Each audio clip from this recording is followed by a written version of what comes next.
ready for some football? Ladies and gentlemen, welcome to the Thick and Thin Sports Cast with your hosts, Nate Hanks and Travis Watson. We're here to talk all things sports and just have a good time. Listener beware, there may be some adult language. Now, let's get to the show! Hey, Nate, how's it going? Hey, Travis, what's going on, buddy? Oh, not too much. Yourself? It's interesting. It's been interesting. Just found out the Packers are going to have a new jersey this year. That's it's actually not too bad looking either. No, I'm very excited and I want it very badly. You always want it badly if it's a Packers thing. I mean, not horribly that much, but I mean, this one I really do want. It's pretty legit. Oh, we forgot to put your thing back up that Jerry took down last week. You are correct, sir. That's all right. I'll live. I will live. You'll enjoy it. You'll bask in the glory of the Patriots behind you. I've been hearing a lot of rumors that old Timmy Brady there is considering going to a different team. Oh. And the Patriots haven't started talking to him at all. There's so many rumors going on, and you can't believe anything right now. Everybody's got a rumor about something just because he's the most prolific quarterback to ever play the game. And is he? Yes, actually. And he's up for free agency for the first time in his career in 20 years. But who wants a 42-year-old quarterback? That's my question. Who wants a guy that is just... Plenty of teams that know they're going to get an automatic 5 more wins this year. Is that a guarantee? Just a lot of those quarterbacks. So a lot of those quarterbacks that are people. A lot of the teams looking for quarterbacks had not so good quarterbacks or quarterbacks that they threw away the ball to the other team when they passed the ball to their own team. What? Tampa Bay's quarterback. Yes, Jameis Winston. I think he had a 50-50 between interceptions and receptions to his own team. Yeah, he was pretty garbage. Yeah, and there's a lot more teams out there like that if they had a quarterback that's a little bit more stern with how he dealt the ball out, maybe they would make it to the next step. Yeah, but, I mean, you still need a team and a supporting cast around you. I feel a lot of those teams have good receivers. It's just that they don't have a quarterback to get the ball out there. But if you don't have a line, if you don't have an offensive line, your receivers... Right. I mean, you doesn't give them time to get open. There's 3 teams maybe that have the line, receivers, and a decent defense. And adding Brady to them would bring them to the next level, I think. So the most recent talk, or rumor mill, is Brady to the Giants. See, that's been a rumor mill for since week 1. But think about it. He plays with the Giants. Yeah. And let's say the Giants and the Patriots go to the Super Bowl. Again. And he wins with the Giants and the Patriots lose. Wouldn't that be a kick in the boo-boo? Oh, that would bring it full circle. All right. So, want to get into this? I mean, we can. We have some new studio updates. We're moving closer to getting into the new studio. Yep. The table is or the desk, I guess, is not a table. The desktop. Is prepped. It's assembled. I haven't seen it except for pictures. It's assembled and needs to be sanded down now. Finished sanding down. My brother got to most of it. Jeremy got to most of it. But now that we put it together, it's much bigger and harder to move. But we needed it to get together so that way it would be a nice, smooth transition between the 2 pieces. Oh, so I know the plan is to epoxy it in the studio. Right. So is it going to be disassembled into 2 pieces? No. So now that we've assembled it, we're moving it in one piece? We're going to move it in one piece. It should fit in the bed of a truck or on the trailer. But it's once we sand it down, we can figure out how we're going to do this because we might take it apart to put dowels, to put dowel pins in it, so that way we know it's going to stay nice and smooth. That's been annoying. And glue it together, glue it fully together. Okay, so it'll look pretty by the time we're done. Oh, I'm sure it will. I'm sure it'll look great. The colors came in today. The little paint the canisters came in. Yep. The epoxy will be here tomorrow. Yep. There's gonna be new equipment coming. Yes. I'm very excited to play with that. The streaming computer. Yes, we got the streaming computer product. Yeah, that's my next thing to do probably this weekend. Probably take me about 4 hours to put it all together nice and pretty 4 hours of pure solitude and hopefully silence for you. Yeah, right. That doesn't happen. I'll probably do it between the hours of midnight and 4 a.m., so it might be quiet. You can always come over to my house. Just lock yourself in the gym and just go to town. Yeah, but I need my computer to get the OS ready and all that fun stuff. I figured. And if I need any drivers, God forbid, Mac doesn't like putting Windows drivers on anything. Yeah, no, I'm excited for you to have a project. It seems like you've been needing to get hands on with something. That's okay. But I'm excited for it. I'm excited for you to have the opportunity to play with some new computer equipment because I know how you like to tinker and do all that crap. Yep. I do find it funny, though, when you and Jeremy were talking, like, epoxy and desk stuff. I'm just like, just tell me what I have to buy. I appreciate. I still don't understand what you guys are saying. I'm like, I appreciate you guys including me with all this, but I don't care that much. Well, we know if we didn't, you wouldn't have a clue as to what color was color. Yeah. So the little packet I got, I think it has like 7, 8 different colors. Oh, that's cool. Yeah. And what I really want to kind of do, and I haven't really discussed it, was like swirling in there and try to make that happen somehow. Yeah. But I don't know if that's even a thing. Oh, it's a thing. Is it a thing? It's a thing. So you got to watch epoxy river tables being built. And I've seen them. And they do some really cool things of mixing the colors. And yeah, it's not as exciting for me. The nice part is we get to use the propane torch to get all the bubbles out of it. Fun. Yeah. That doesn't scare me at all in my house. Oh, it'll be fine. Don't worry. Great. My homeowner's insurance might just go. Nah. Just like my auto insurance. Things they don't know. Accidents. Speaking of, is your car totaled? No. Why not? How close was it? It was like $5,900 in repairs. Yeah, and what did it need to be? I don't know. You didn't ask? The value of it is like 10. So we had to get closer to 70. Well, 7. Yeah, probably. So I told you we should have just taken the sledgehammer to it. You're not the only one. I had a friend of mine.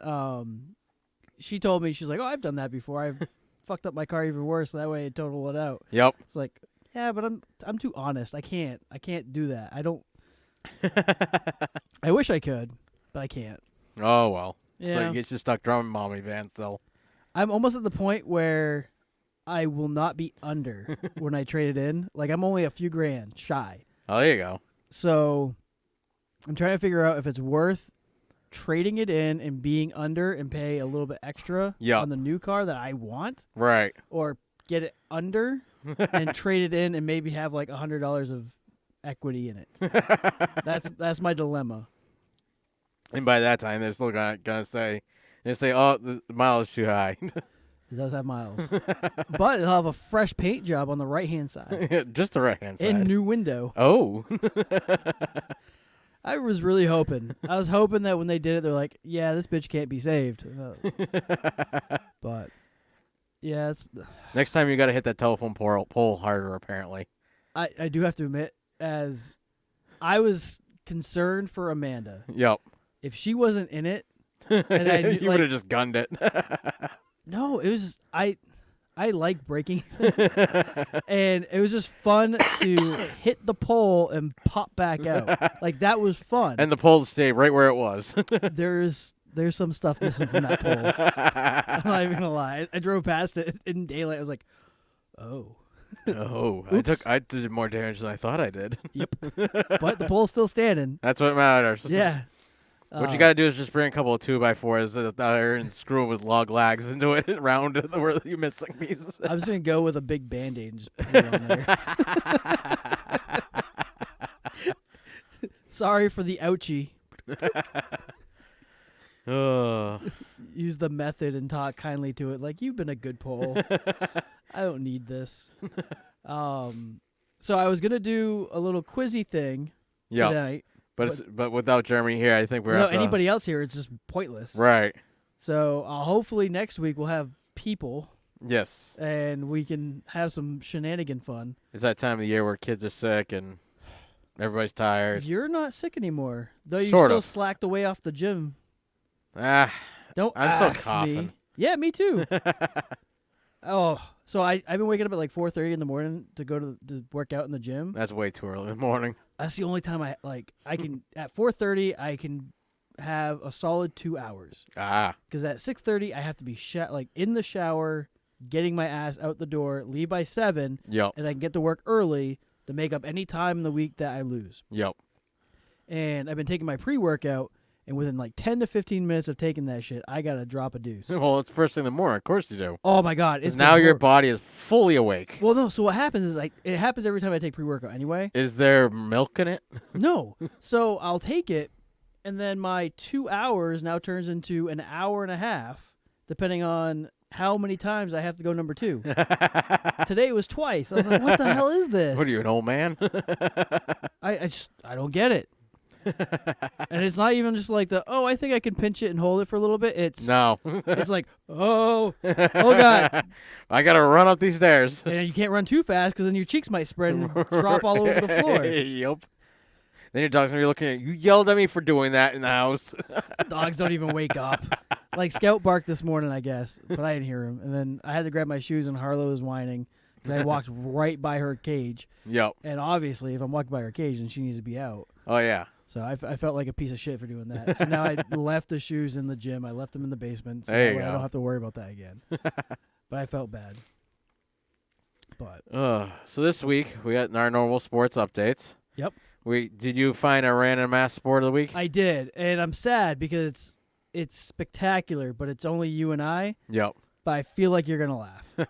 I was hoping to have more people here to bring this joy upon. We have news for around the NFL this week, actually. Yeah. We have some XFL news. And then we have our review of Week 3 and our Week 4 picks. And I already got our Week 4 picks from Bradshaw. Oh, I was like, who? Josh. Yeah, well, it's whenever I hear Bradshaw, I think Papa. So, yes, the old man. Yeah. It'd be funny if he started joining us. Yeah. I think he's in bed before we even think about starting. I'll have to get Birdie's picks this week or tomorrow. Yep. So in Major League Baseball, T-Mobile is actually coming up. So starting March 24th, T-Mobile will offer its users MLB.TV for free. The service will run non-T-Mobile users $122 a year and will allow you to stream every not nationally televised game, out of market, regular season games throughout the season. The service can be used via Roku, Amazon Fire TV, Apple TV, Android TV, Chromecast, as well as smart TVs, gaming consoles, and tablets. Now, we got to report the darkness in Canada. Last Friday, MLB announced that anyone in Canada trying to stream Toronto Blue Jays games will no longer be able to. The streaming service, and that's anybody using the MLB.TV service, the streaming service will black out all Jays games regardless of what part of Canada someone lives in. The purpose of the MLB.TV service was to allow fans to watch games wherever they are unless you live in Canada. Apparently. Nobody cares about Canada. That's kind of fucked up, though. That is. That's pretty awful. So, yeah. What are they trying to do? Are they trying to force the Blue Jays to come into the States? Maybe. But the Blue Jays are Toronto, so... Yeah. I think their stadium is an hour and a half from the border, too. Oh, but I don't know. I feel like it's counterproductive of branching into... Canada. Yeah. I feel like that Canadian and American... Well, you heard the talk relations. that the Blue Jays were trying to get happening for the first 2 months of the season. They would play in Florida, and be all away games, or they'd be either away games or in Florida. And then once the weather got warm enough to play in Canada, they would move back to Canada for all their games. Well, that just sounds silly. Because 90% of the season is it's still snow up there. But you can have an indoor stadium. I don't think the Toronto Blue Jays do they? I would imagine they would. You would think they would, but I don't know if they do. If the Rays have an indoor stadium, right? Why wouldn't? Right, but the Rays have Toronto have an indoor stadium because it's so effing hot down there in the summer. It is. It's actually a nice stadium. And muggy, and it rains every day at 4:00. Yeah, for 20 minutes. Yeah. But did you know that spring training is going on right now? I did. I didn't. You didn't? No, and I've seen a game. I've watched the Red Sox, and it didn't register to me until probably like 2 days ago. I'm like, how have we not reported about spring training at all? We did a little bit. Week 1 of the XFL, because that was the week that they started spring training. Oh my God, what the hell is his name? Did you hear about? Or was it week 2? It was one of the weeks. We reported it. Hang on, I got who are we looking for? So, did you hear about the baseball player that has a secret life, Madison Bumgarner? Oh, Did you hear about this? I heard a little bit about this, I think, if I remember correctly. Madison Bumgarner moonlights in the rodeo and has an alternate name. Really? Yeah. So is he a clown? No, he's a bull rider. Oh, wow. So he's signed a huge deal with the Arizona Diamondbacks. He's a pitcher. And geez. he does cattle roping in rodeo shows. Oh, cattle roping. Okay. Yeah. So it's not as bad as like bull riding. I mean, still. Well, bull riding is you can get thrown pretty hard and wreck your shoulder. Cattle roping, it actually helped probably with his throwing because you have to be pretty accurate with that. Yeah. So apparently he got caught on TV and someone's like, "Hey, that looks like Madison Bumgarner." And then it took to like Twitter and all that, and he's been living as an alter ego with a fake name, so that way he can participate in the shows and be just kind of like every other guy, right?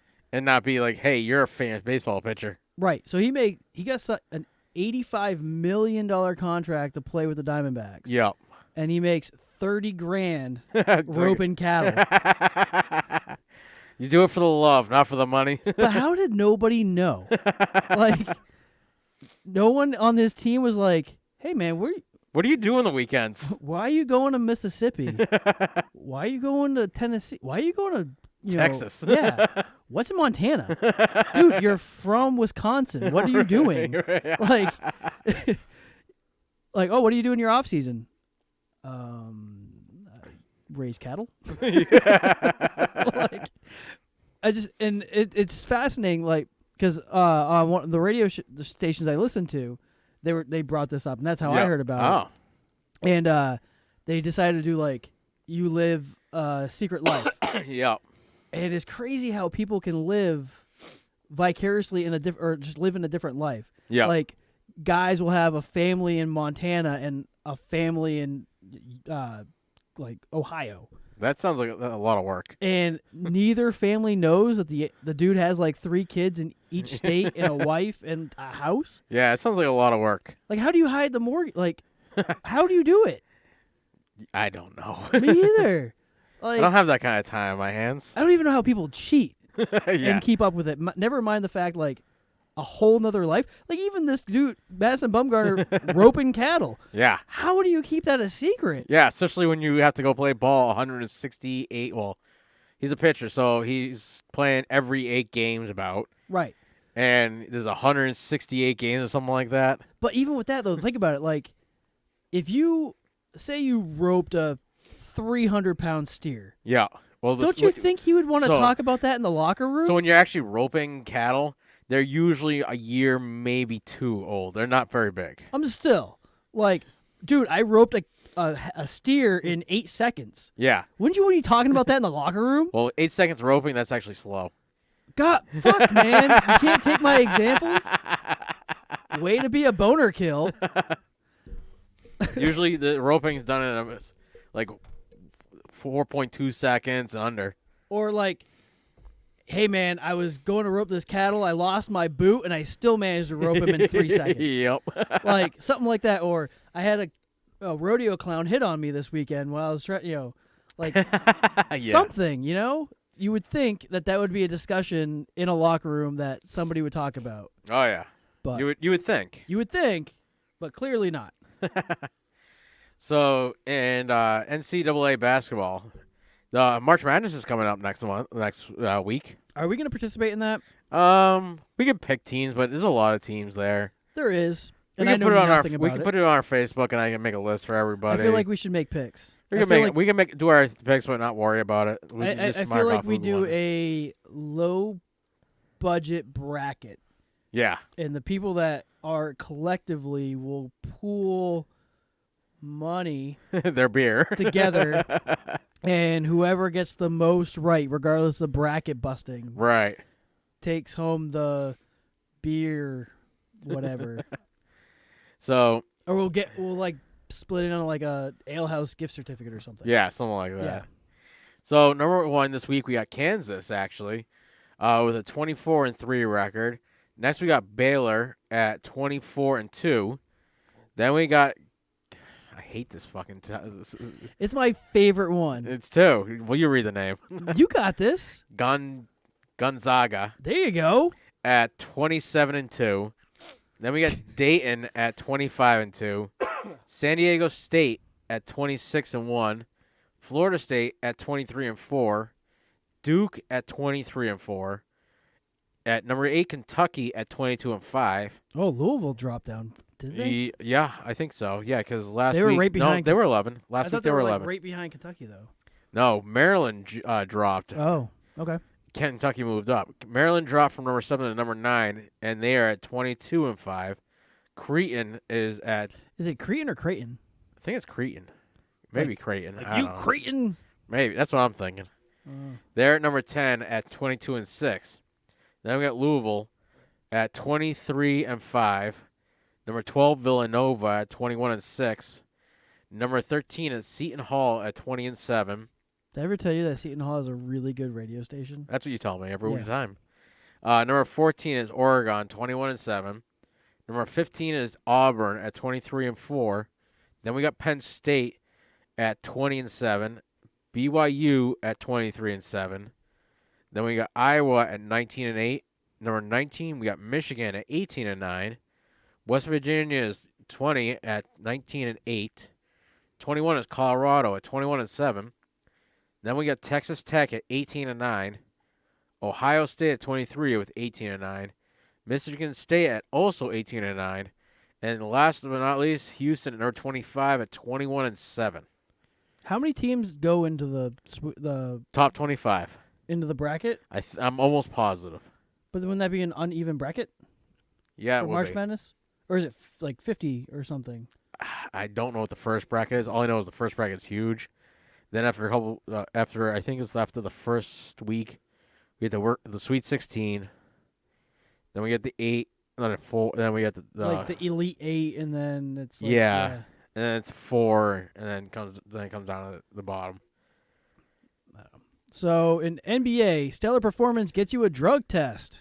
Of course it does. Why wouldn't it? Washington Wizards star Bradley Beal got rewarded for being the first player since 2007 to score 50-plus points on consecutive nights. The last person to do this was Kobe Bryant by being given a drug test. Besides the drug test and joining the elite 50-plus club on consecutive nights, Beal became the first player to score 50-plus points and have his team lose both games. That's impressive. Only in basketball. But that is nutty. Like, you put 50-plus points 2 nights in a row, and your team still gets a goose? Like, how is that even possible? They probably only score 60 points, too. Yeah, like, I don't get it, man. This is what happens when nobody else, when you only have one star on the team. Right? They got to get somebody. Yeah. Like, somebody that can put up like 18 points, and got to get like 3 people that can put up 18 points. You'd be okay. I think Kareem can still hoop. He's a little old. Yeah, I mean, he just needs to be out there. It's like getting Michael Jordan out of retirement. I think he can still ball. I really do. He takes care of his body. He'd be like the next Tom Brady of basketball. Probably. Although if Brady gets his 7th, you think Michael Jordan's coming out to get his 7th? No. He'd be like, screw it. I need to do it. Can't let him beat me. I think there's a better chance of him being in a pair of Fruit of the Loom or Hanes underwear commercials. Yeah, another Looney Tunes cartoon movie. Isn't LeBron James in the next? Supposedly, but if he's in it, I ain't watching it. I can't stand him. Why? I just can't. He just bothers me. Are you intimidated by success? No. Well, that's good. We still hang out. Oh. Now read your standings. Oh, I get to read these? Yeah. Oh, I thought because you updated them, you do them. Oh, no. Okay. So in the Eastern Conference, we are looking at the Milwaukee Bucks sitting in number 1 with a 50-8. Toronto Blue Jays are 42-16. Number 3 is the Boston Celtics, 41-17. Miami Heat is sitting at number 4 with 36-22, while the Philadelphia 76ers are 36-23. Indiana Pacers 34-24. Brooklyn Nets are 26-31. And rounding the top 8 for the Eastern side is the Orlando Magic, 26-32. Over on the Western Conference, the LA Lakers are 44-12. Denver Nuggets are sitting in number 2 with a 40-18. The LA Clippers are 39-19. The Houston Rockets at number 4 are 38-20. The Oklahoma City Thunder are 36-22. The Utah Jazz is sitting at number 6 at 36-22. And the Dallas Mavericks are number 7, 36-23. And closing out the Western side at number 8 is the Memphis Grizzlies, 28-30. In NHL news, David Ayres. Ayres. He is the 42-year-old Zamboni driver. I heard about this. Yeah. So I was like, hold on. Because EEI. Yeah.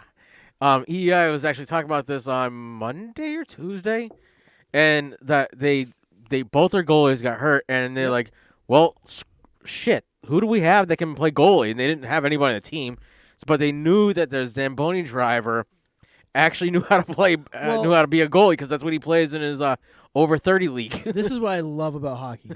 There is an emergency goalie in the stands that will substitute for either team. Right. And I love that. Yes. That is the coolest thing in the world. So this guy is pretty impressive. So he's 42 years old, a Zamboni driver, a kidney transplant recipient, and emergency goalie who helped the Toronto Maple Leafs win over the Carolina Hurricanes 6-3 last Saturday night after goalies James Reimer and Peter Mrazek went down with injuries. Ayres allowed 2 goals on his first 2 shots attempted on him, but was able to settle down and find his composure. Ayres also managed to set an NHL record by being the oldest goalie to win his NHL regular season debut and received $500 and gets to keep his jersey. And so far, he's actually the best goalie they have on that team. The Toronto Maple Leafs have had a problem this year. He honestly didn't think he'd ever play again. Well, yeah, he's 42 years old. Well, after getting the kidney transplant, he kind of stopped playing. He's been working with some I can't remember what team, but he's been working with some pro players. Yeah. And just trying to refine his skills.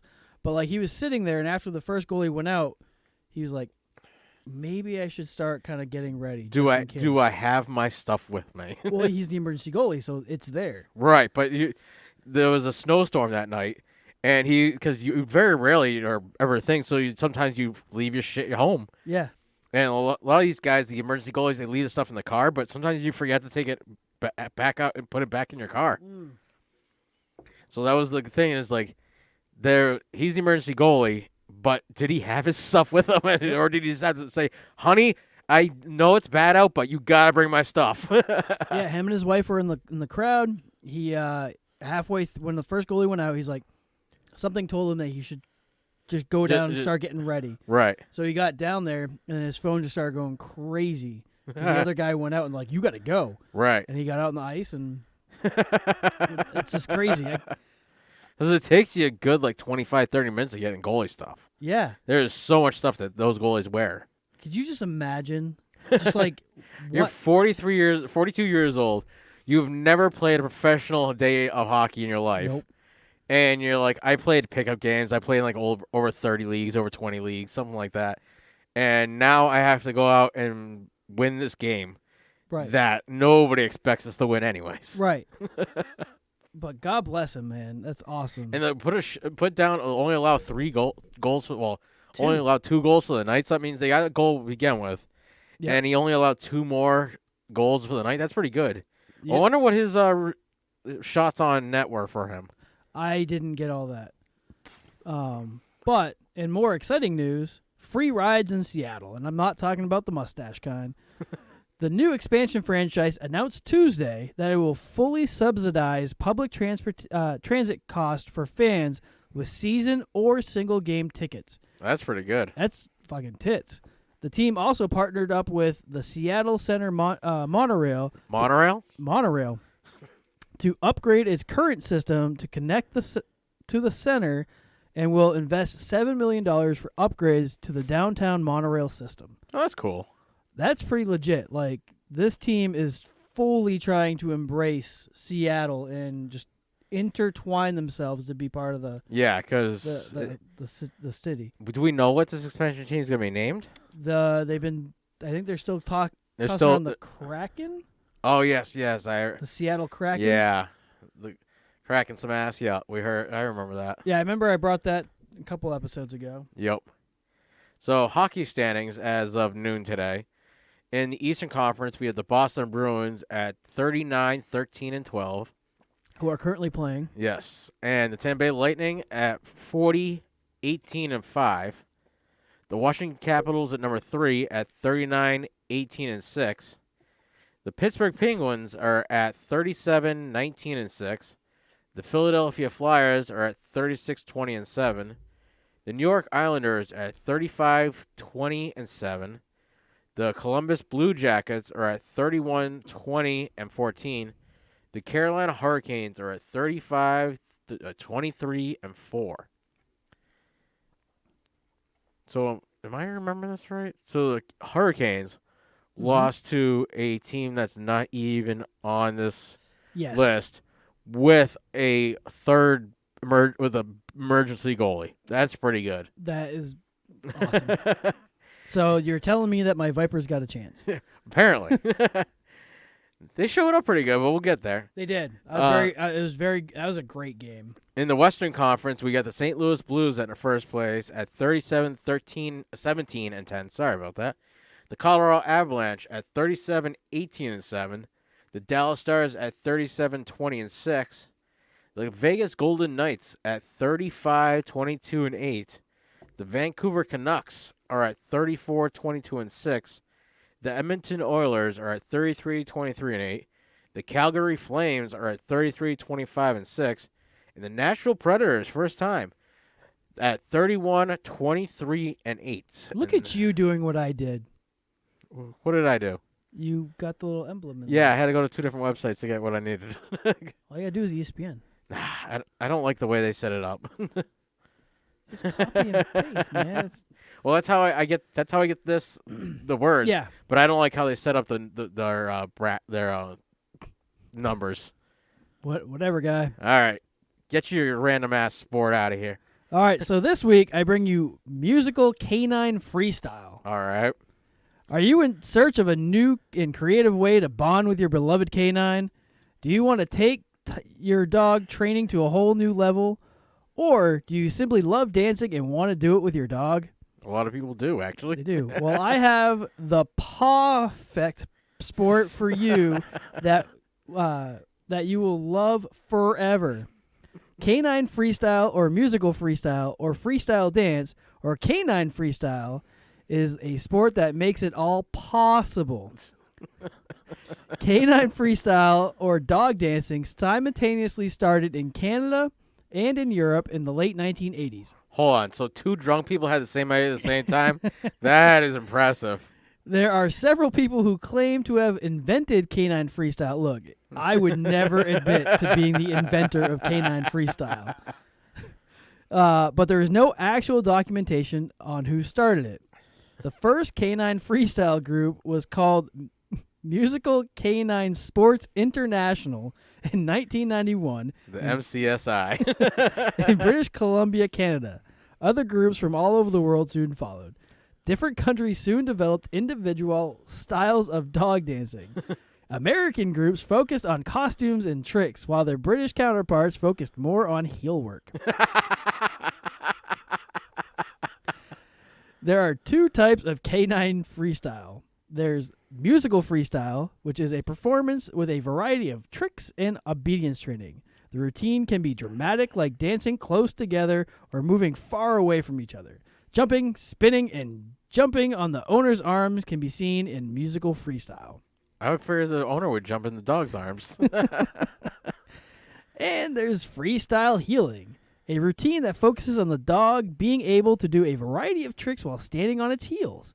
The dog and handler stand close to each other during the routine. So that has been my sport of the sport of the week. That is a random ass sport.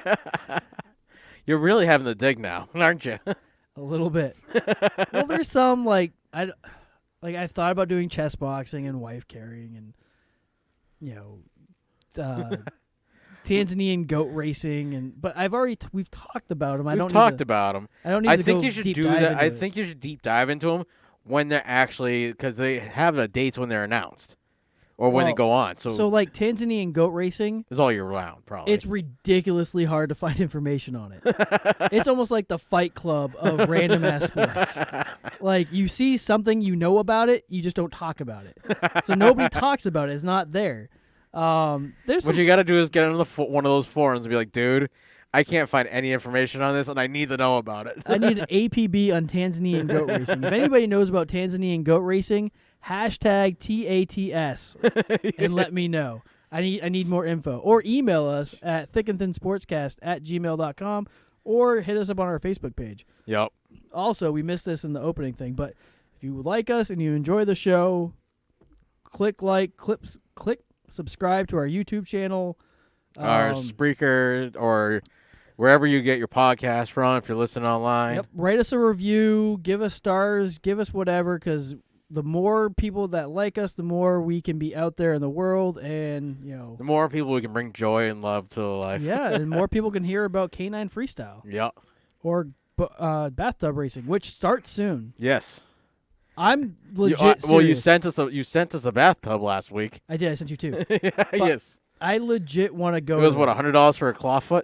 Both of them were $100 each. Yeah. But I really do want to go. I think that would be fun. I am not kidding with you. Like, we figure out if we got to fly there, drive there. Well, if we're gonna bring a tub with us, I just want to spectate. You just want to spectate? I just want to spectate. I kind of want to put a big block on a tub.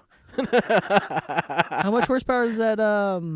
That's only 13 horsepower. We need something like 100 horse. Yeah, but what if we put a exhaust turbo on it? No, I don't think it would be able to. I think we'd blow the motor in the middle of the lake. Then we use pure paddle power. I think when we blow up a motor like that and that kind of thing, I think that's called grenading. We'll be swimming. I don't know if I can swim that far anymore. Shit. There I was, knee deep in hand grenade pins. No, it'll be motor parts. Treading water to save my life. When old Nessie came and scooped me out of the water and brought me to shore. Yep. Yes, I know Nessie is in Lake Ness. Loch Ness. Not Lake Ness. Loch Ness. Is it? They're locks. Oh, my God. Your dog is legitimately pulling me. Hi. What the fuck did I just do? You spun all the way around. I did. And almost dropped your drink. I almost dropped my Arnold Palmer. Yes, your homemade Arnold Palmer. Mm-hmm. It's good. So, and we have NFL news this week. We do. You're welcome. Yes, thank you. Des Bryant, the former Cowboys wideout, has been spotted running routes with Kansas City quarterback Patrick Mahomes last Friday in Fort Worth, Texas. Bryant was released by the Cowboys in 2017 and signed to a one-year deal with the Saints, but tore his Achilles tendon 2 days after signing and never actually played a game. Panthers quarterback. How do you like these short little things, huh? I think they're boring. During a press conference on Tuesday at the NFL Scouting Combine, the Panthers head coach announced that the organization and himself want to move forward with Cam Newton as their starting QB for the 2020 season, barring his health moving forward into the season. Why the hell are they going to go back to him? He was the starting quarterback. He was, but he was junk while he was in there the whole entire time. Maybe he can be rejuvenated under a new offense. There is no way you're going to get Miss Doubtfire to actually play better than he did. I mean, you don't know. You could. Not unless he's going to change his get-up, because ever since he started wearing Miss Doubtfire clothing. Why does it matter how he looks? Doesn't affect his play? Ever since he started wearing those clothing, It's been downhill from him since that day. You complain about me pounding on the table, and you're over here smacking the shit out of it. That's because I built it sturdy enough so you could pound on it. Did you pound on it or pound on it? Either way. I can stand on this thing. Anybody can do anything to this thing. Oh, you're a special kind of man. I weight test everything.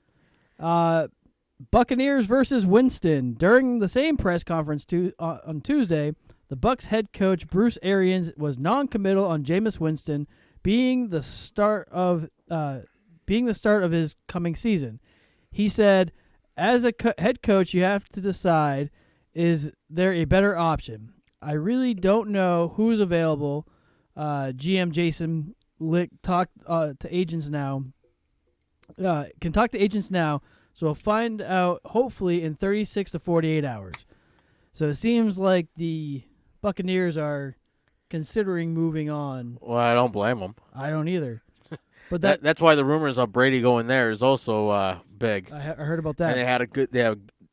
If he hadn't thrown the ball away, what was it, 36 interceptions this season?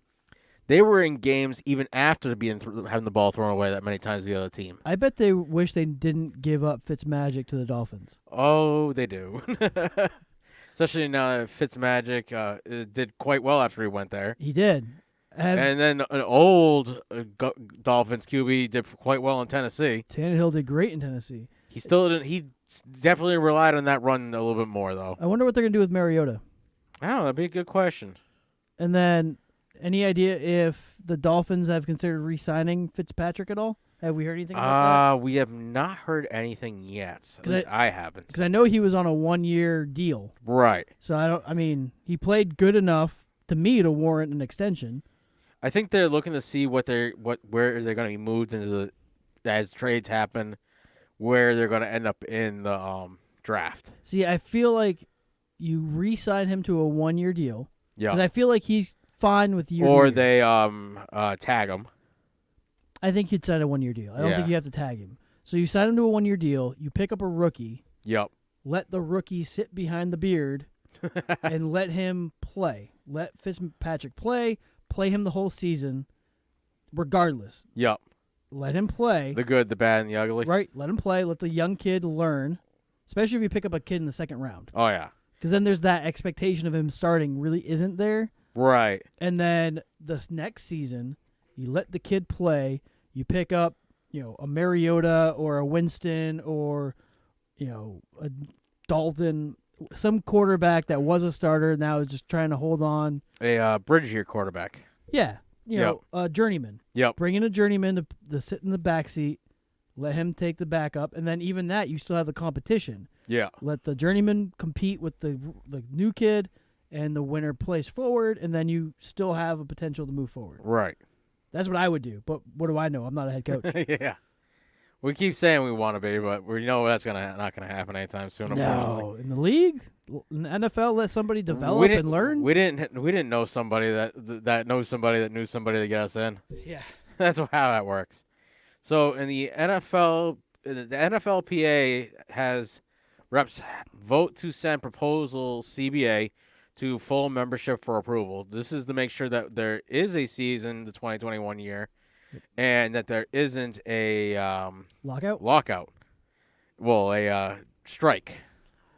God forbid there's a strike and the XFL has to start in the fall. You know how detrimental that could be to the league? Oh, yeah. That could be bad for the NFL. Well, yeah, because think about it.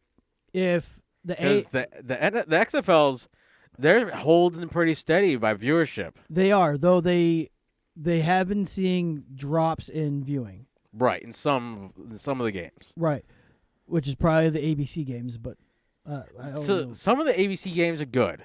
It just depends on which announcers they have. That's the worst part. Right. There's a couple announcers that are really good, and there's a couple announcers that just suck. Yeah. And they're never just a Saturday or just a Sunday game, guys.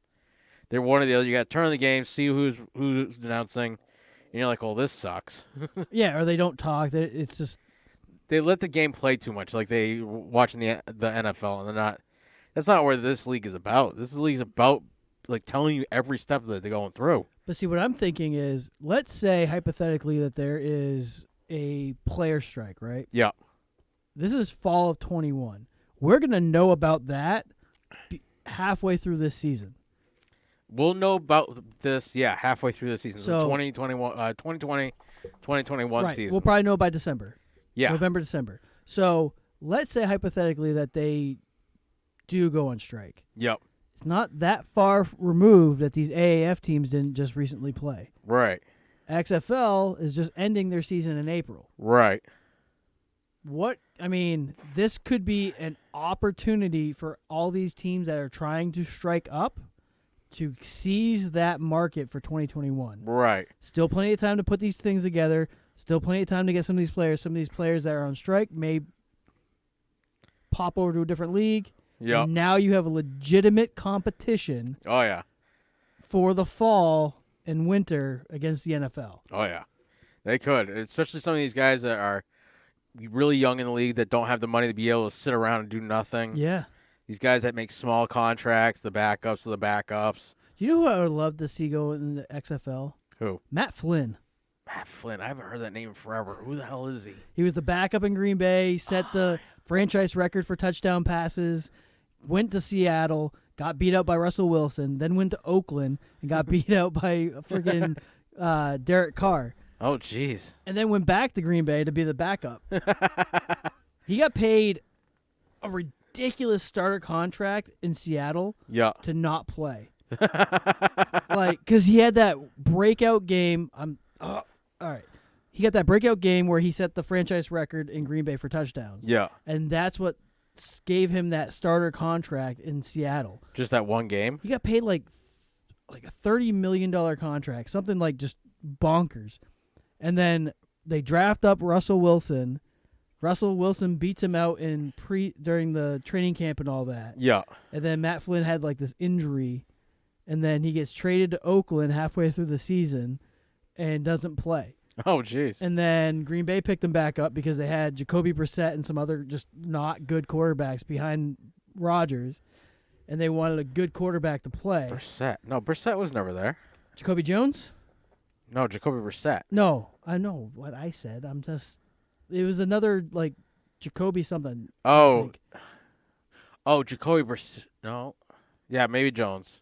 Somebody. Yeah, because Brissett's over at he's there. He's in Indy now. Yeah, he was at the Patriots before. Right.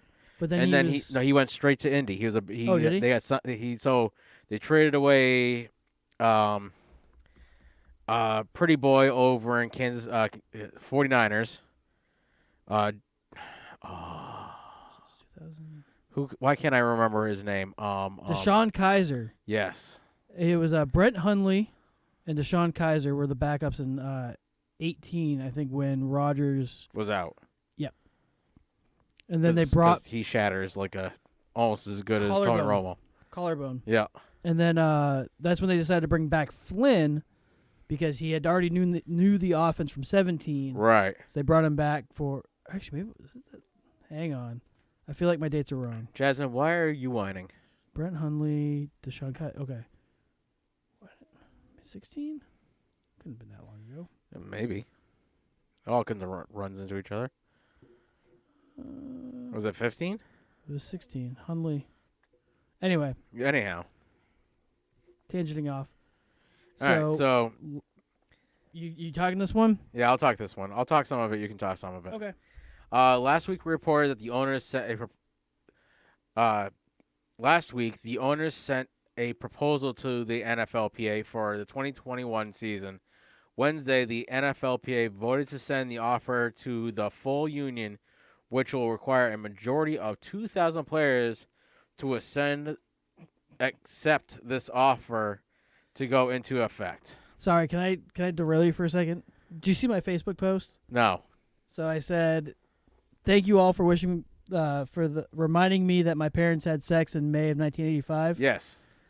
So my brother sends me a message on Facebook, and I have to share. He said, dude, I'm pretty sure I was there the night you were conceived in May of 1985. If it wasn't that night exactly, it was certainly there. I was certainly there for one of their trial runs. Did he walk in? I don't.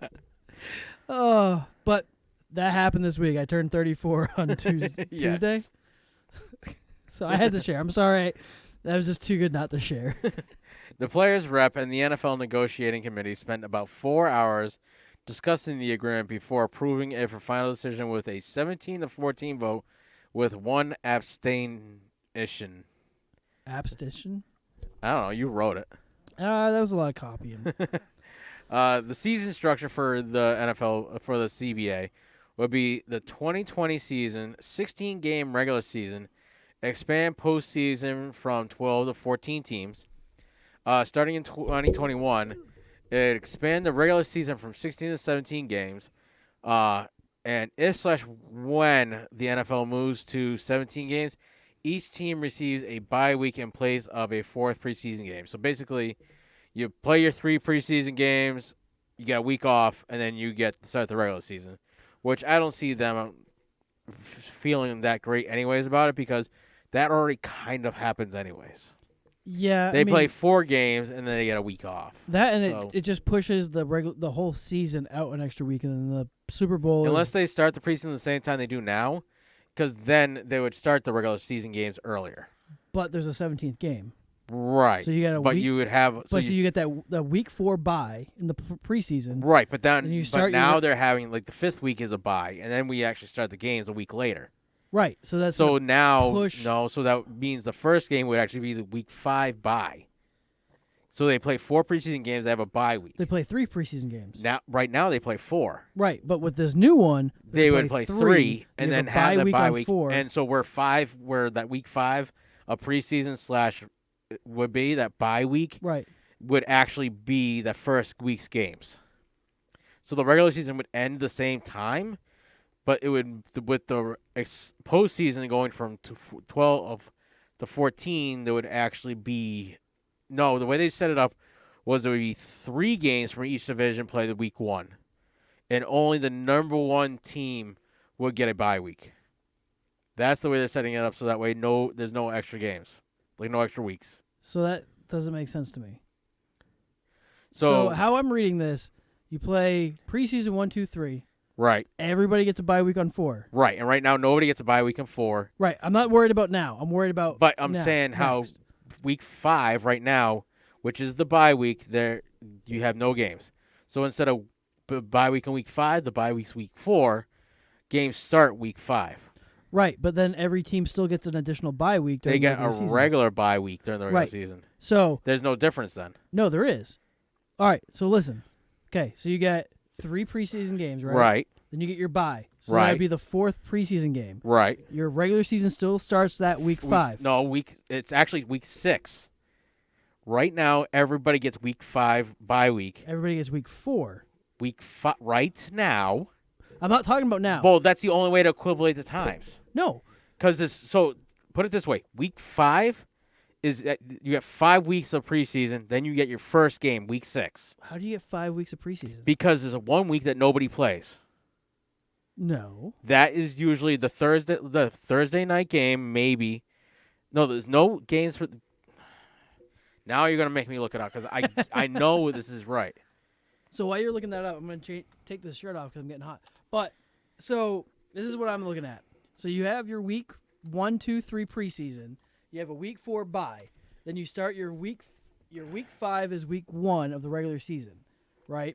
So then everybody plays their regular seasons and they get their alternating bye weeks, and then you go into the play. So you do that for 17 weeks, technically 18 weeks. All right. Because all the teams play. It's still a 17. So pull up your season. calendar. So. Easiest way to do it. Making it big. So we're going next year. So 2021. Starting in September, right? No, go to last year, so that way it makes more sense. I don't know why you went to. Because we're talking about the future, man. Yes, but to explain this, we have to go back into the past. Go to 8/1/19. Settle down, Doc Brown. We have to go back to explain the future. All right, so week 1 of the preseason. And that started what, August? Started 8/1/19. So August 1st. Yeah. And that is the that was the Hall of Fame game. Hall of Fame game. So that really doesn't count as the week of preseason games. Right. So the official preseason game started 8/8. Right. So that's week 1. That's week 1. So week 2. Then week 2 is 8/15. Yep. Week 3. Week 3 was 8/22. So that's the last game of the preseason. No, right now. So week 4 was 8/29. Right. We got to stop. Hang on. So we're trying to compare the two. Right. So I am going to be the NFL of the future. Okay. You are NFL present. Right. Okay. So for me, 8/29 would be a bye week. Would be the bye week. So yes, 8/29 for me is the bye week. Okay. When is 9/5? 9/5 is the start of week 1. So so the last game was 8/29, right? Right. That was your last preseason game. So that puts us 9/5. Okay, so that's week 1, which you have week 1. So it still stays the same, but now you extended the regular season by one game. week. Okay. So now you're pushing the playoffs back 1 week. 1 week, which pushes the Super Bowl back one week. Okay. So instead of being the first week of February, is now the second week of February. Right. And that includes the fact that you just pushed the Pro Bowl back a week. Then why the hell did it feel like there was no preseason games for over a week between the preseason game? No NFL games between the preseason game and the start of the season. Because nobody cared.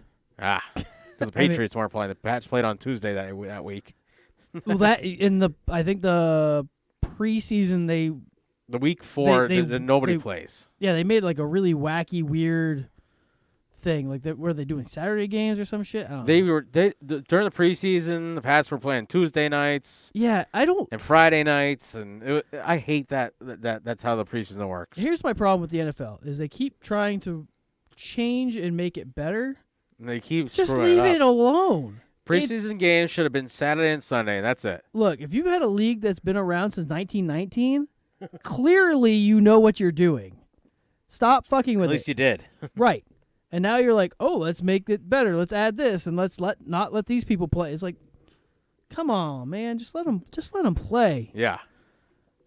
So then the revenue split.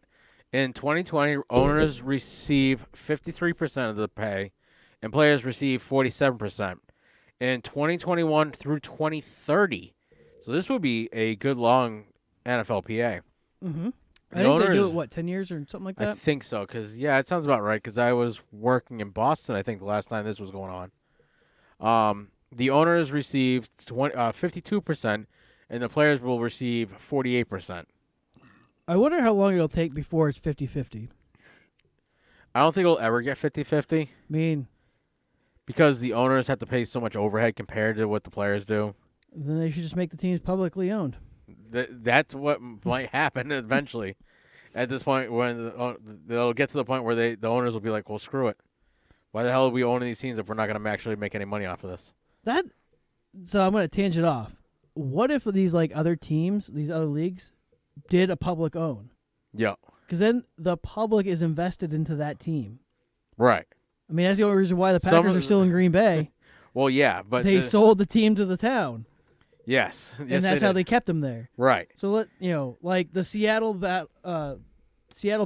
No, the fucking St. Louis Battlehawks. Yes. Sell the team to the people. They clearly want a team. Oh, they had quite a crowd there too. Oh yeah, because they want football in their city. Yep. And now that stupid Rams. Everybody's left St. Louis, the Battlehawks are banking on that pretty well. Player salaries. There would be an immediate increase to the minimum salaries. There would be a $1 million minimum salaries by 2029. Any players carrying current above league minimum contracts into the new CBA will receive a bonus equivalent to 1/17th. Who comes up with that fucking number? Jerry of the Jones. salary when the NFL moves from 16 to 17 regular season games. They figure we'll give you a 17th because we're going to have 17th games. That was probably the thing behind it. Oh, maybe. So the drug policies, increased emphasis on clinical care rather than punishment. No suspensions for players receiving clinical care. Significant reduction of penalties for marijuana use. No suspensions for positive tests. Annual testing limited to the first 2 weeks of training camp. Higher thresholds for positive tests. 150 grams instead of 35. Violations of law for possession generally will not result in suspension. Increased discipline for DUIs, 3-game suspension for each violation. Players permitted... We're going to let you smoke, but you can't drink and drive. Players permitted at team facilities during the second half of the suspension period. Work rules. Vested veterans, players who play more than 4 accrued seasons, receive up to 5 days of absence for workouts, including 1 OTA, without losing off-season workout bonus. Mandatory 3 days off after a Thursday game. Maximum of 12 hours at team facilities per day. No more than 3 consecutive days of padded practices at training camp. Maximum of 16. That's going to piss off the new Jets coach. Oh, yeah. Because he's talking about doing full padded and hitting practices like daily. Well, they need it. Yeah. Rosters. Teams will allow teams to activate 3 players from injured reserve instead of 2 each season. Increase game day rosters from 46 to 48, which I think is really good. Yep. Practice squads expanded from 10 to 12 players in the 2021 seasons, then up to 14 starting in 2022, including between 2 and 4 players with unlimited accrued seasons per team. Holdouts. Increased fines for holdouts and players who leave training camp without permission. Players under contract who fail to report to camp on time or leaves the team for more than 5 days without permission will no longer be eligible to earn an accrued season for that year. So all those big season-long bonuses that you expect to get that final year, that damn running back, Zeke. No, not Zeke. Ezekiel Elliott? Was it Ezekiel? Le'Veon Bell? No, it was Ezekiel Elliott. He held out until like week 4 of training camp, I think, or maybe week 2 of the regular season before he even came back. So now he wouldn't have gotten all that money that he supposedly was owed for the season because he held out for that bigger contract and never ended up getting it.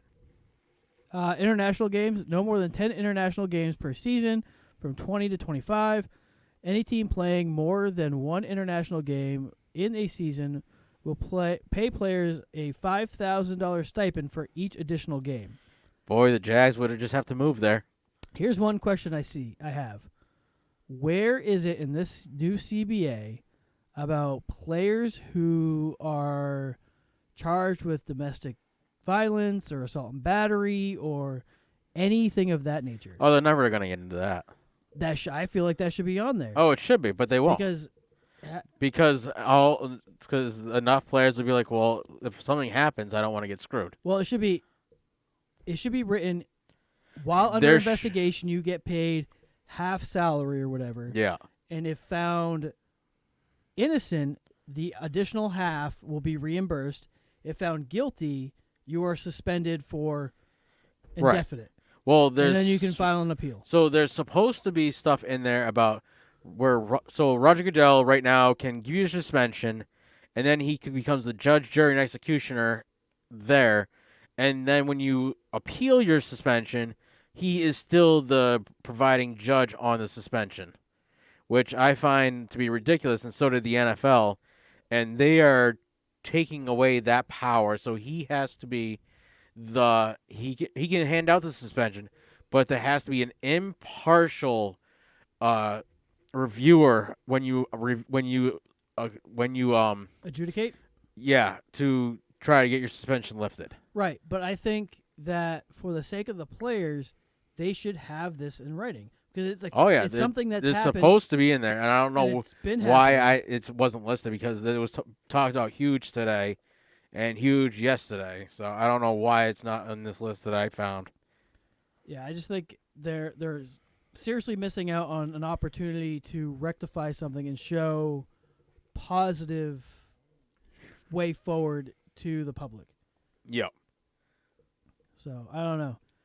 So, I edited this down for you. Right, and I think you took out a bunch of stuff that I was kind of hoping to talk about. I mean, you can still talk about it, but this, to me, reads way better.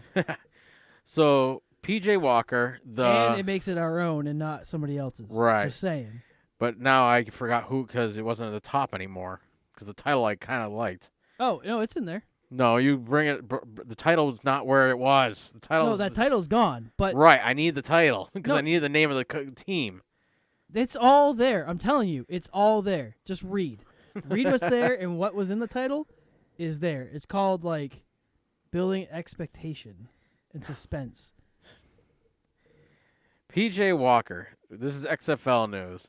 P.J. Walker has come a long way from being Temple's all-time passer leader with more than 10,669 yards and being undrafted free agent by the Indianapolis Colts, spending parts of 2 seasons on and off the team's practice squad before being cut before the start of the 2019 season.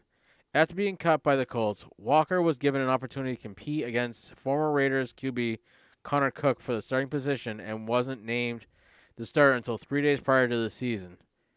Since getting the starting nod for the Roughnecks, Walker has been... This is why I wanted that at the top. Since getting started for the nod for the Roughnecks, Walker has been rejuvenated. I just can't please you, can I? No, you can't because you changed my shit. You're a hard man. I wanted you to You go... asked me. I asked you to go through this. I told you to leave the title. I told you to go through this, not change my title. You didn't say anything about the title. I told you to leave my title alone. You didn't say shit about that. Yes, I did. Mics were on. You didn't say shit. They weren't recording, so you can't even prove it.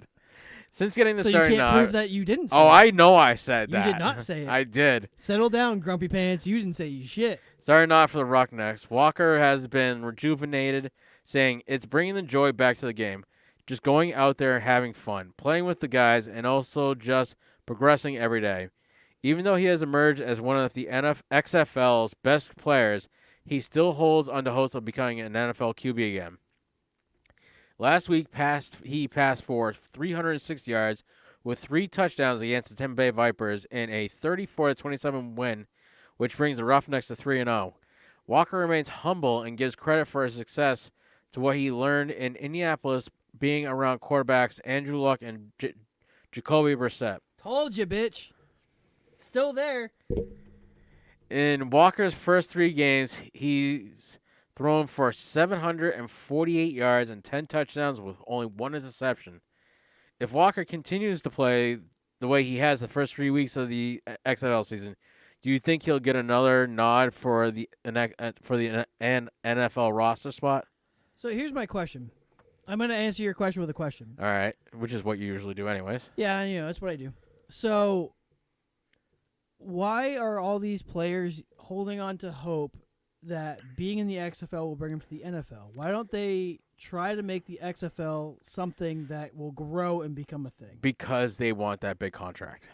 But who says that they can't get a big contract? Because it's going to be years before the XFL starts handing out like $2, $4, $6 million contracts. I guess for me, it's where if you are a backup quarterback, your average pay is $5 million a year. But let's say this XFL thing takes off. I know we're fully invested in this thing, right? We are. Let's say the XFL takes off. Would you rather be one of the founding fathers of this new franchise or in this new league, or just be a person in this pro league that may never make a Hall of Fame, will never be remembered, but you got a payday? Versus if you make a successful XFL, you make this successful league, you got to also you remember that potentially be a Hall of Famer for this league. So all these guys that are playing this league, since the time they strapped on a pair of football cleats, put on a helmet, they all said they wanted to play in the NFL. Right. Every kid that plays Pop Warner up into life, and they realize that they're 5'6" and 200 or like 190 pounds, and have no skill enough to block a 300-pound defensive guy. Right. And know that all they could do is be a running back, and they don't want to be hit, and have no talent to be a running back. Sounds like you're speaking from experience. But I'm just saying, for me, me personally, if I was given the opportunity to play in the rebirth of the XFL, I would give everything I have. Oh, these guys are. And stay there. And try to be that brick and mortar. You got to remember, bring success these to this guys and make it work. Are fearing this is their last shot to make it the NFL. They don't know if the XFL is going to make it through more than one season. So they're playing to their best of their ability as hard as they can and pushing themselves to be better every day because they fear if things go under with the XFL, even though we don't want it to, we want this thing to actually succeed. Well, I want them to absorb the AAF. I want league. Be a nice big league. We'd love to see that kind of turnout for this. Is that they see that if they can keep producing, they may get a chance to play in the NFL that has been there for thousands of years and probably isn't going anywhere. Well, 100 years now. Yeah. But you know what I mean, right? I do. It's just like they look at the NFL as the end all be all because the XFL is so new. But see, I think when you're looking further years down the road, the XFL it may be, hey, if the NFL doesn't want me, if the XFL will let me in, I'm going to play there for my career because I'm going to make decent money. I'm going to get to play a game I love, and they have more fun. But see, I think the XFL... And eventually, if it gets to the point where, because a lot of people like these new rules they got going on, because it's not, for the receivers, it's not as big of a jump to go from college to the XFL because it's the same receiving rules. They only need 1 foot down inside the bounds. Right. So it's not as big as a jump, so they could still produce really well in the XFL like they did in college because they're used to those rules. So I guess my thing is, if you're a skill position, the likelihood of you moving into the NFL is going to be almost impossible. Right. Especially if you're a quarterback. Because you got these, young kids coming out of college. Yep. You can pay them on the cheap, 5-year, almost guaranteed if they're a first round. And then, it's almost impossible. There's only 32 starting positions in the NFL. Oh, I know. And most of the teams have their franchise quarterback. Most except for maybe 5. 10 this year. And I'm just throwing out a number. Right. So let's say it's 5, right? Then you got 3 really good quarterbacks coming out of the draft. Yep. Now, do you think P.J. Walker is really going to be given that opportunity? Let's be honest. Right off the bat, no. No. So he needs to really support. He needs to have a couple of breakout seasons before they even think about bringing him back. Now these linemen and linebackers and the defensive players. Oh, defensive players. They have a huge chance of going into the NFL. Oh yeah. The offensive linemen have a fairly solid chance of making it. Yes. But when you're looking at running backs, wide receivers, tight ends, maybe. Because the NFL needs solid tight ends. They need some good tight ends because, as we saw with the pass last year, tight ends aren't as easy to come by as we thought. So if you're a running back, a quarterback, or a wide receiver, and you're trying to get into the NFL, it's going to be much harder for you. It's almost like you and me trying to get into the NFL right now. Oh, I could do it, right? Yeah. I'm still trying to get you into semi-pro. As you swig down that beer and miss an entire week of working out. That's fine. You doing 16-ounce curls? I think so. I think my neighbor brought his subwoofers to his car today. I was going to say, I hear some bassing. I think these are 16 ounces. Maybe they're 20 ounces. I don't know. So Quentin Flowers requested a release from your Tampa Bay Vipers. I don't blame him. The sometimes quarterback and hometown hero has decided he has had enough of Mark Trustman's offense and the Vipers' 3-0 start. Tampa Bay Vipers sometimes quarterback Quentin Flowers apparently isn't satisfied with his role anymore and has possibly asked for his release from the team, according to Danny Jones of the Other Leagues podcast. Here's my 2 cents on this. If you're unhappy with the way the team is playing and you're losing, play better. Yeah. Encourage the people on your team to step up and fucking play. Don't run away from it. Take charge. You're the quarterback. Yep. Quarterbacks are supposed to be the leader of the team. Fucking step up. Be a man, or just be a strong-willed person. Be the alpha. Yep. Like and get your team to fucking win. Oh, Don't run away because you want to play for. Isn't this their backup to the backup? This is definitely a backup. Yeah. Because their starter is still out. Still out. And he was supposed to be the reason why they were the number one seeded team in the league. Yeah. What even happened to it? Do we even know? I don't fucking know. Turf toe? So, sand in the vagina? Per Danny Jones, Quinton Flowers updates. I'm hearing from an extremely reliable source that QB Quinton Flowers, who has taken a leave of absence, according to Tresman, no longer wants to play the role of backup in Tampa and has requested his release. And he said he would work to confirm. The follow-up, as a follow-up to my last tweet about Tampa Bay Flowers, it is highly unlikely Tampa grants his release.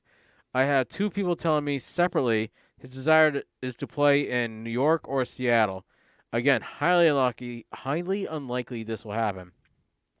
Is the XFL even a place to be doing trades? Not yet. Like, they actually got placed on teams. Right. So the XFL said, "Hey, come." They basically worked everybody out. Said, "Okay, you're gonna go to this team. You're gonna go to this team. You're gonna go to this team," and they kind of split them all up because they wanted a fairly even league. Right, which makes sense. And they did it quite well because these games are getting better weekly. They are actually getting better. The more they play, the better they're getting. And there's some games that were rough. The two Sunday games, the losers are people that we didn't expect to lose. Lost pretty bad. Well, one of them we didn't expect to lose, and it was. But some of these games are, it's like literally turning into any given weekend these teams can win. Yeah.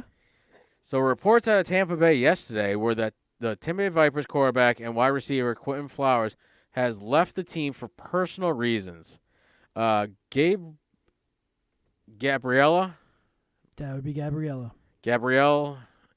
Shirley, yeah. According to her information, according to the Vipers head coach, Quinton Flowers has left the team for personal reasons, but they look forward to having him back with the team. And that was about all the news I could find that really went on this week. I found some. I just wasn't worth reporting. It wasn't worth reporting? No, it wasn't worth reading it and then is this even worth talking about? It wasn't. It wasn't? No. So you're saying mine was more important than yours? Yours? You left it in? Yeah. well mine was about the best QB in the league. And well, we had something. You had something on there and we needed something. Right. I put a whole, most of the news I put on there and I was tired. I don't feel like I it. looked through it basically and said, there's no XFL on here. And I can add more to this NFL thing, so I should do that. Yeah. Because by the time I got on there, you had already added stuff. I did. And I told myself I'm going to take a step back. I'm not going to do as much as I've done. But I found a block on Monday. I found a small block on Tuesday. And a small block. I didn't do anything yesterday. I didn't do anything today until I think I got home. I got tossed into a project I didn't want to do at work, so now I have no time again. Yeah. And Jeremy still doesn't contribute. Yeah, I don't know where Jeremy is tonight. He doesn't even look like he's listening. Oh, Apparently, we have a new viewer, Chris. Yeah. Welcome. So you want to go over last week's picks? Yeah, let's do it. All right. So last week we had Saturday at 2:00 with the Houston Roughnecks at the Tampa Bay Vipers. And what turned into a tight game for most of the game. It was a very good game to watch. It was a good game. It made me think the Vipers might actually have a chance against the number one rated Houston Roughnecks. They needed to be at home. That was their home opener. I think that is, contributed. They tried to pull one out, but they are now 0-3, and Houston Roughnecks are 3-0. There's still a chance. With a 34-27 win. Then we had the Dallas Renegades beat the Seattle Dragons at the Seattle Dragons home, which I was kind of surprised about. You weren't. Yep. I was. They ended up beating the Dragons 24-12, and what was a tight game for most of the game. There was the last 4 minutes of the game was when they finally went ahead. I don't remember. It was back and forth for most of the game. On Sunday, we had the 3:00 game. The 3:00 games are weird. I feel like I should be done with stuff, but I'm not usually. And because it's not at 1:00, it's not like, hey, it's time that I should be sitting down. I know I just had lunch, but I need my chips and my salsa, and I need to sit down on my couch and watch TV. I do like it because now it allows you to get things done. Because I think I texted you. Yeah. I was like, what time does the games even start today? Because I thought they started at like 2. Right. You're like, oh, it starts at 3. It starts at 3. And the next thing you knew, at 5, we were driving out to Cambridge. Right. Well, the Guardians visited the St. Louis Battlehawks, and the Battlehawks showed why they're a contender for a number 1 spot. Battlehawks. They are number 1 in the East. No, they're not. The Battlehawks? No. So the Battlehawks. Right here, buddy. Really? Number 1 in the East. Hold on. Do I have this?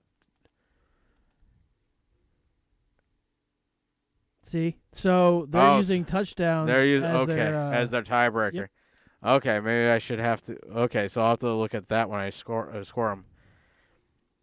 Yeah, because I purposely picked this up for when we make our picks. Right. So that way I can. So the Battlehawks won 29-9, and then in the 6:00 game, which was a tight game for about 10 seconds, the DC Defenders lost to the Los Angeles Wildcats. Congratulations, Mo. The Wildcats won a spanking 39-9 game. This was the one time that Leah decided not to pick her team. I know, and Mo won it all with picking the Wildcats. I texted Nate, said, hey, you guys are going to have a 6-way unless Mo or Josh wins, because there's 2 different picks. Yep.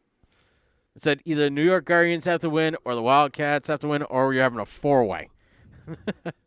And we decided how to do a tiebreaker for that. Yes, so I guess from now on, we're going to have to get a total final score for the Sunday night game because there's so few teams to pick from.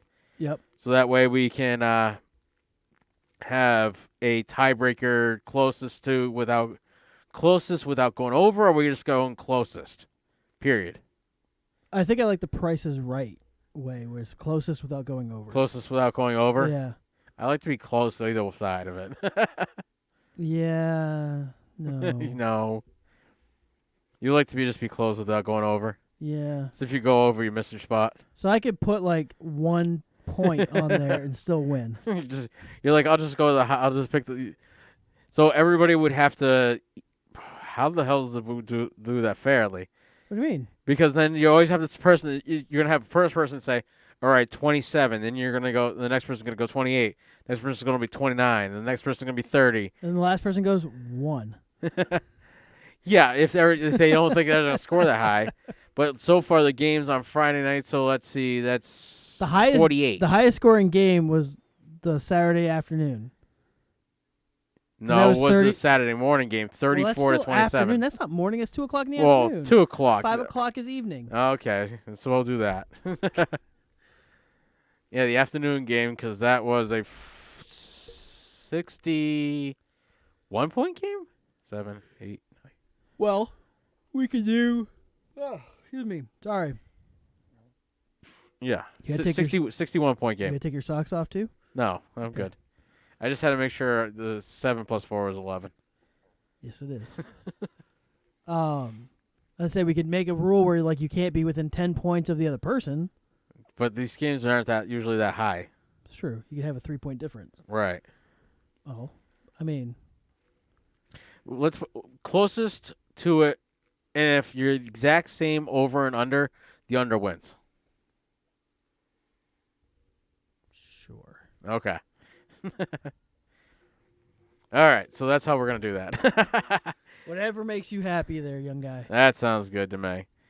All right, so week 4 picks. This go by fairly quick. Yes, because I only have mine. I have mine and I have Josh's, and I don't think I have anybody else's. So I'm going to check my phone. I have none. You have none other than yourself. Jerry didn't text me, neither did anybody else, so we'll make the picks ourselves.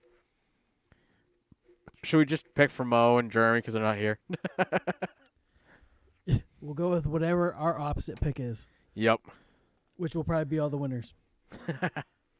So I guess we'll just pick ours and then we'll fill in theirs. So Saturday at 2 p.m. we got the LA Wildcats at the New York Guardians. They're both 1 and 2. Yes, they're both they are. in third. I am going to go with the Guardians because it's a West Coast team coming to the East Coast, so there's that, 3-hour time change. You hoping that they can't travel that well? So I'm hoping. I think after the Wildcats actually showed up last week, I think I'm going to go with the Wildcats. Ugh. That's right. I'm going to go with the Wildcats this week. All right. So now you got Seattle Dragons visiting the St. Louis Battlehawks. It's me first. It is you picked. That's why he said the game.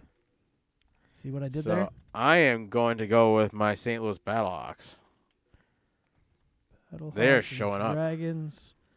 I will agree with you. I think the Battlehawks will hold out.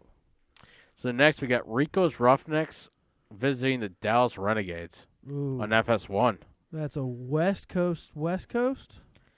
Both Texas. That is the Battle of Texas. Roughnecks are 3-0. Yep. Renegades are 2-1. I'm going to stay with the Roughnecks until they give me a reason not to. It's kind of like the Patriots model. Yeah, I am also going to go with Rico's Roughnecks. And because I think they're the team to beat this year. I do agree. I really do. I have a feeling that they're going to run Texas and the rest of the league. Yeah. The Renegades have a chance. But they didn't show up at all last week. No, the Roughnecks just look way too good. Yeah. The Roughnecks seem to be able to push it no matter what. And in the last game, we have the DC Defenders visiting my Tampa Bay Vipers. So no matter how much I think the Vipers showed up against a very good team last week, I think I'm going to go with DC this week. So it's a battle of the East with these. Excuse me. I am actually going to go with my Vipers this week. They played really great at home last week.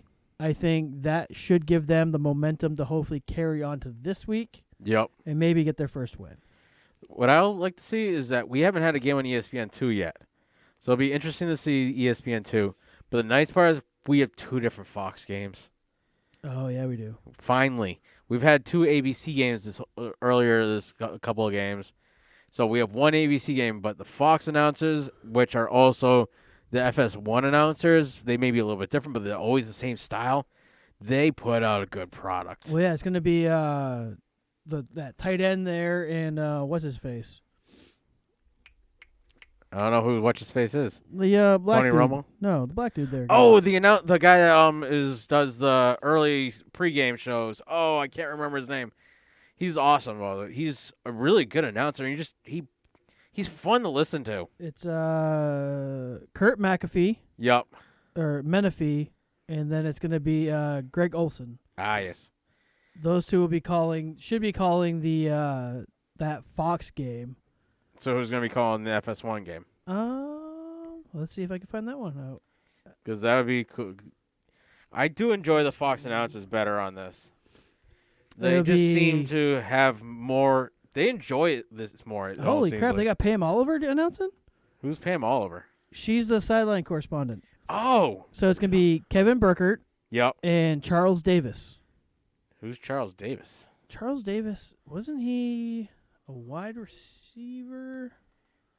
I think so, maybe. Charles Davis. Charles Franklin Davis is an American football analyst, currently analyst for Fox NFL with Kevin Burkert and Pam Oliver. He used to be a safety. Ah. And the ESPN2 XFL announcers will be.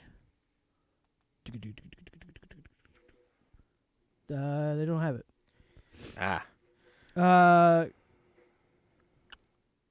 That's all right. Steve Levy and Greg McElroy. Okay. We'll call that good. Yeah.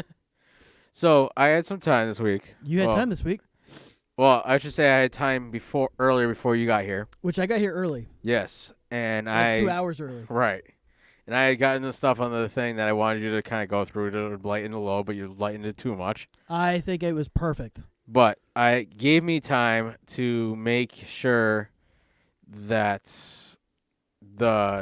we could see how everybody matched up to each other on their picks.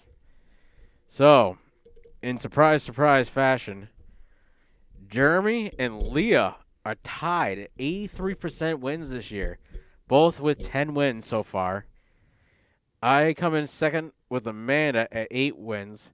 You, Mo, are in third, and Josh are in third with 7 wins. We got Gail with 6, and then Brody coming up rear with accurate game picks. He's got 4 wins for 50%, which isn't bad considering he picked all of the home teams last week. Yeah, he didn't even put any thought. He just said, I picked home teams. He picked the home teams. Yeah, he didn't even really want to go into it. I'm sure I'll get a better you pick gotta tell him tomorrow. Yeah, you got to tell him this week you can't just pick the home teams or the away teams. You actually have to pay attention to this because you're only at 50% wins, bud. Well, he doesn't really watch. I mean, I think we'll probably have a chance to actually watch the games this weekend, maybe. I'm still trying to figure out what I want to do with the kids. But chips, salsa, and TV. Now that you have that big island, it'll be much easier. A little bit, and the stools are in. Yeah, I don't know. I think I want to take them to go see a movie, but they're not interested in anything that's playing. They don't want to go see Sonic? They don't. So, I kind of do, but I think I'll wait. I was funny that when I was looking at this. It was kind of funny. I was setting this up. I'm like, hold on. I'm beating Nate for picks, but Jerry's kicking our ass for both. And then I'm like, where the hell did Leah come from? How the hell did she got 10 wins? And she's beating Josh, who, like, if anybody's going to know anything about football, it would be him, to pick a better team. I think it's just because the XFL is just. But I think she picks winnings by which QB's butt she thinks looks better in those pants. I haven't really noticed much about their butts. They don't show that side. Not very, very rarely. Yeah. But I was just impressed by, like, the diversity of the picks between people, where people that are football smart have lower picks than people that have no idea what they're doing. Well, Jeremy's football smart. Yes. I do find it interesting that me and Mo both have 7. Yeah. Then it's you and Gail with 6 and 8. And then Jeremy and Leah are 10 and 10, and Amanda and Josh. Yeah. Though I also find it funny that you and Gail are the only 2 matched couple. Oh, yeah. I didn't even notice that. So, in that, Mo and I are together. Do I have to move other... Jeremy and Leah are together. Do I have to move Amanda things and around Josh to make you feel better? I can do that, you know. I'll do that for next week, so that way you can see how the... Amanda has been curious about genital accessories.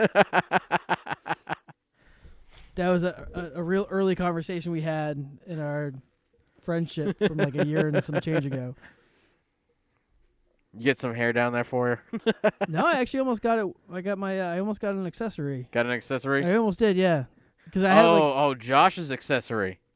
Thanks for showing up. I'm glad that you came. I was here. Yeah, I'm glad that you. I participated. I'm glad you're smelling what I'm stepping in and picking up what I'm dropping.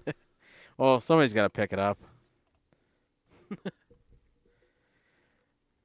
are you texting now? I'm just seeing what I had 2 text messages. Ah.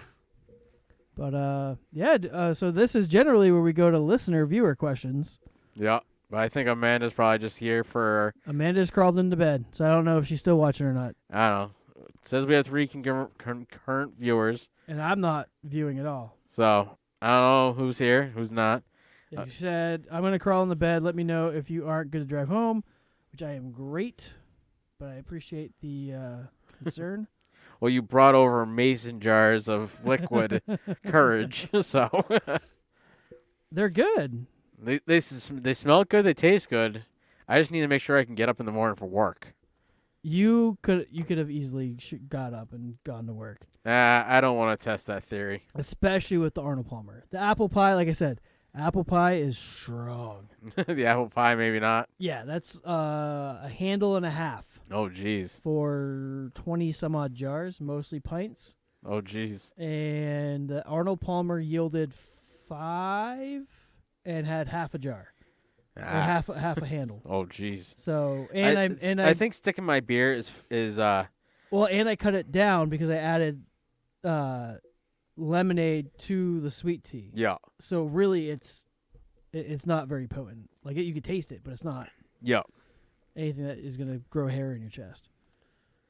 Well, I think it's time to get ready to go home. We gave people enough time to ask questions if they wanted to, and they didn't. I think Chris just stopped in and said, whoa, and then left. I think that's when you flipped me off. You got angry because I made your little thing better. Yeah, you made it worse. I made it great. All right. I made the Thick and Thin Sportscast great again. And you're welcome. That's all, folks. Now look what you've fucking done.